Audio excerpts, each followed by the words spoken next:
Elisabeth Campagna-Paluc, bonjour. Bonjour. Alors, pouvez-vous introduire en quelques mots votre ouvrage paru aux éditions L'Harmattan, La légende des femmes, récit anthropologique?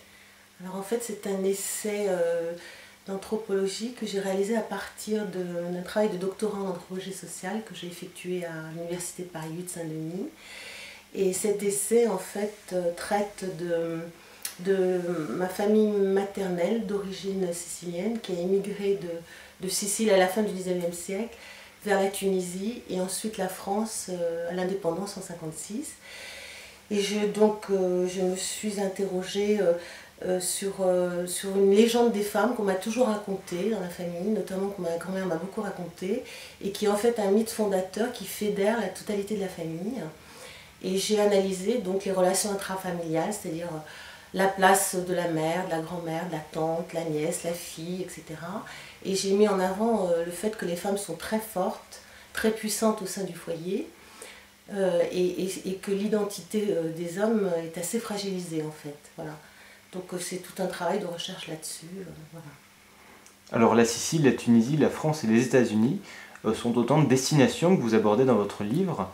Alors est-ce que vous avez eu l'occasion de visiter tous ces endroits? Alors je suis allée en Sicile 3 fois dans le cadre d'échanges interuniversitaires en tant qu'enseignante en communication. Mais j'étais à Taormina et Syracuse, ce qui fait que je ne connais toujours pas Palerme. Alors que donc, la légende des femmes renvoie à l'Isola delle Femmine, qui est une île et presqu'île au nord-ouest de Palerme. Voyez. Bon, et sinon, je suis allée très souvent à Sousse en Tunisie, de nombreuses fois. J'ai vécu un an aussi à Nabeul en Tunisie quand mes parents y ont fait un séjour.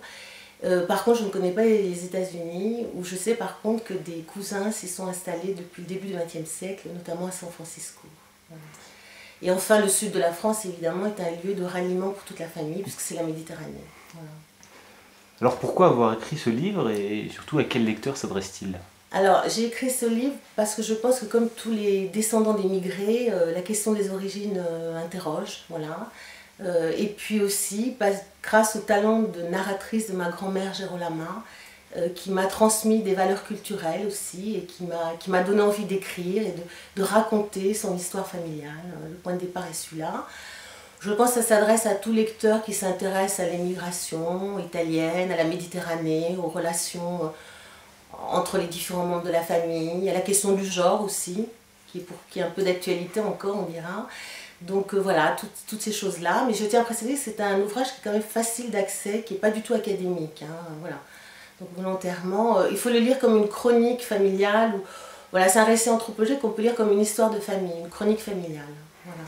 Y a-t-il un message particulier que vous souhaitez transmettre à travers cet ouvrage? Non, il n'y a pas vraiment de message, mais s'il devait y en avoir un, je dirais simplement que le lecteur se laisse porter un peu par le récit et qu'il puisse un peu voyager dans le temps et dans l'espace. Voilà, il n'y a pas vraiment de message. Alors avez-vous eu d'autres ouvrages en préparation en ce moment Alors j'ai écrit 2 romans historiques, dont un qui s'appelle L'île des femmes et qui est largement inspiré de ce travail, de cet essai. J'ai écrit aussi un roman qui s'appelle Le rendez-vous français, qui se passe sous l'occupation allemande dans le sud de la France, près de Montpellier. Et puis en ce moment, je travaille à l'écriture d'un roman policier qui fera l'objet d'une série où on va retrouver un personnage féminin, un commandant de police. Ça se passe en Catalogne, dans le sud de la France. Et je l'écris sous un nom de plume qui est maintenant Bettina Flores. Voilà. C'est mon nouveau nom de plume. Voilà. Un dernier mot pour ceux qui vous regardent? Bah écoutez, je dis bonne lecture à ceux qui seront intéressés, qui auront ce texte. Et puis je fais un coucou à tous ceux qui me verront, les amis et la famille.